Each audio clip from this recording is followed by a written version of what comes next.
Friends, I am Sanand Prajapati. Now I am going to start class 7th Social Studies Chapter 2 from History New Kings and Kingdoms नए राजा और राज्य।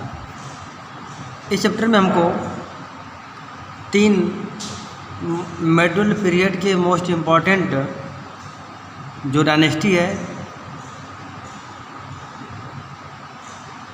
पलास, गुर्जर प्रतिहार और राष्ट्रकूट के बारे में पढ़ेंगे।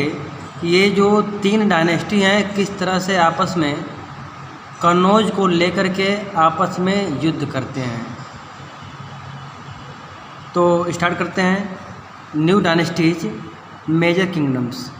The 3 most important kingdom of the early medieval period were the Palas, Gurjara Pratiharas and राष्ट्रकूट्स।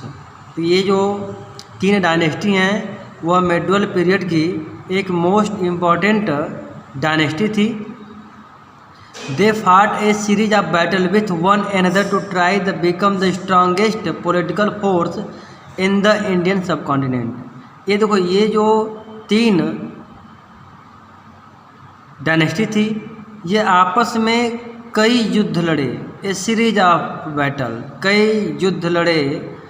और ये युद्ध क्यों लड़े? क्योंकि ये चाहते थे कि दे establish the strongest political force in the Indian सब कॉन्टिनेंट। वे एक दूसरे से इस इंडियन सब कॉन्टिनेंट में एक दूसरे से वो ज़्यादा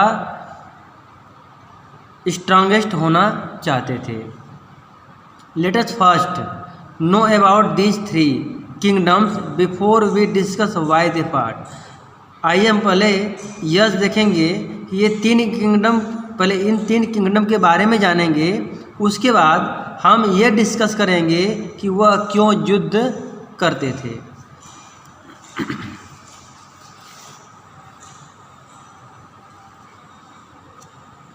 दी पलास, पाल्स डायनेस्टी के बारे में देखेंगे हम लोग।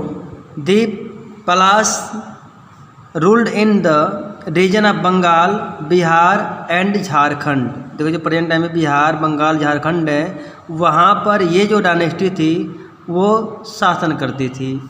The first ruler of this dynasty was Gopal. इस डायनेस्टी का जो पहला रूलर था वो थे गोपाल थे। The other prominent ruler were Devpal and Dharmpal who stand the kingdom and encouraged trade with South East Asia. अब देखिए, जो पहले रूलर थे इस डायनेस्टी के वे गोपाल थे। तो इस डायनेस्टी के जो फर्स्ट रूलर थे वो गोपाल थे। इसके बाद जो प्रोमिनेंट रूलर, जो प्रमुख रूलर और थे वो थे देवपाल और धर्मपाल थे, जिन्होंने अपने किंगडम को मजबूत बनाया और उन्होंने साउथ ईस्ट एशिया से ट्रेड को इनकरेज किया, उत्साहित किया। उन्होंने वहाँ से ट्रेड भी करना शुरू किया। Dharmpal founded the famous Vikramshila University in Bihar and also established a monastery. Monastery means होता है मठ। अब देखिए, जो धर्मपाल थे इन्होंने प्रसिद्ध विक्रमशिला यूनिवर्सिटी की स्थापना बिहार में किया और इन्होंने बहुत से मठों का निर्माण किया। मोनेस्ट्री में मठ जहाँ पर साधु महात्मा रहते हैं उसका निर्माण किया। द डायनेस्टी कोलैप्स में समाप्त हुआ in the 12th century and was succeed by the ruler of Sen dynasty. अब देखिए, यह जो डायनेस्टी थी वह 12th सेंचुरी में समाप्त हो गई। अब इसको समाप्त करने वाला कौन था? सेन डायनेस्टी। में इस डायनेस्टी के बाद यहाँ पर जो अगला डायनेस्टी आया वो था सेन डायनेस्टी।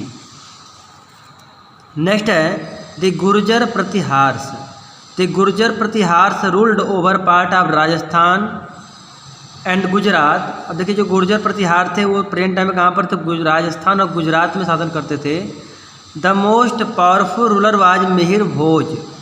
अब देखिए, जो 1836 से लेकर के 1885 AD में जो मिहिर भोज थे वह एक पावरफुल रूलर थे जो कि इस समय के बीच में शासन वहाँ पर किया था।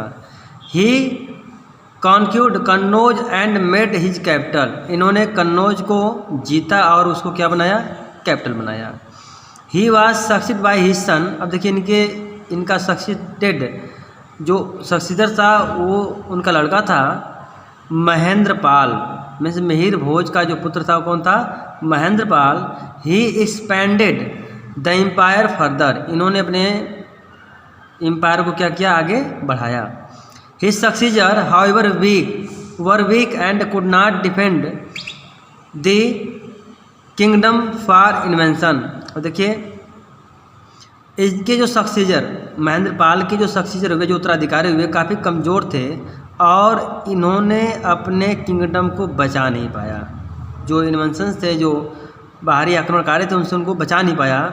और 1018 Mahmud of Ghazni defeated the Pratihara ruler, अब देखिए 1018 AD में जो महमूद ऑफ गजनी था उन्होंने प्रतिहार रूलर को हराया और इसके बाद ये रूलर क्या हो गया, ये जो डायनेस्टी क्या हो गई, समाप्त हो गई।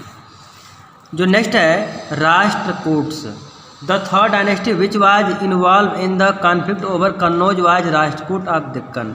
अब देखिए जो अगला जो तीसरी डायनेस्टी थी राष्ट्रकूट, जो कन्नौज के लिए युद्ध करती थी, विवाद करती थी। अकॉर्डिंग टू अरब सोर्स के अनुसार Rashtrakuta were the most powerful of the three dynasties. अब देखिए जो अरब सोर्स के अनुसार ये कहा जाता है कि जो राष्ट्रकूट थे वे काफ़ी पावरफुल रूलर थे इन तीन डायनेस्टियों में, मीन्स पाल, गुर्जर प्रतिहार और राष्ट्रकूट में जो राष्ट्रकूट थे काफ़ी पावरफुल थे।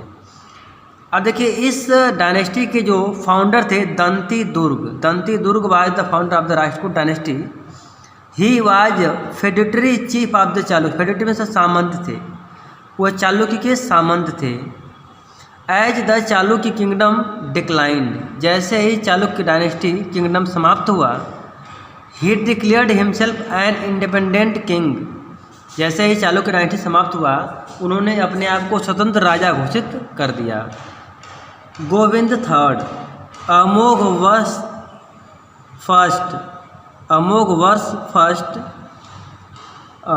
From 814 to 878 AD and Krishna second 878 to 914 AD, means Dantidurga के बाद गोविंद थर्ड आए, इसके बाद अमोघ वर्ष फर्स्ट आए, इसके बाद कृष्णा सेकेंड। ये राष्ट्रकूट के काफ़ी पावरफुल रूलर थे। The Rashtrakuta came to power under the leadership of Dantidurga. अब देखिए जो बताया गया फाउंडर भी दंती दुर्ग थे, इन्हीं के अंडर में, इन्हीं के लीडरशिप में जो राष्ट्रकूट था वो पावर में आया। दंती दुर्ग डिफीटेड द चालुक्य ऑफ बदामी, ये प्रेजेंट कर्नाटका में है चालुक्य बदामी। अब चालुक्य को उन्होंने क्या किया, हरा दिया इन 753 AD में। एंड गुजरात ऑफ मालवा, और गुजरात ऑफ मालवा को इन्होंने हराया। He then went to capture Kalinga, इसके बाद उन्होंने कलिंग को कैप्चर किया, कौशल और श्रीशैलम को कैप्चर किया। कृष्णा फर्स्ट सक्सीडेड दंती दुर्ग, इसके बाद दंती दुर्ग के बाद कौन राजा बना, कृष्णा फर्स्ट बना। इसके पहले भी कोई एक राजा था जिसका नाम था कृष्णा फर्स्ट था, इसके बाद गोविंद थर्ड बना था। In the 9th century AD अमोघ वर्ष फर्स्ट इस्टाब्लिश इस कैपिटल मालखेड़। अब देखिए 9th century में अमोघ वर्ष फर्स्ट ने अपने कैपिटल को मालखेड़ में इस्टाब्लिश किया।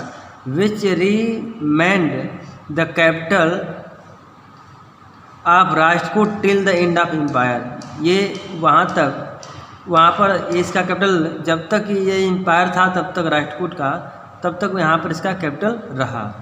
He was an accomplished scholar, he was an accomplished scholar means एक निपुण स्कॉलर था, विद्वान था।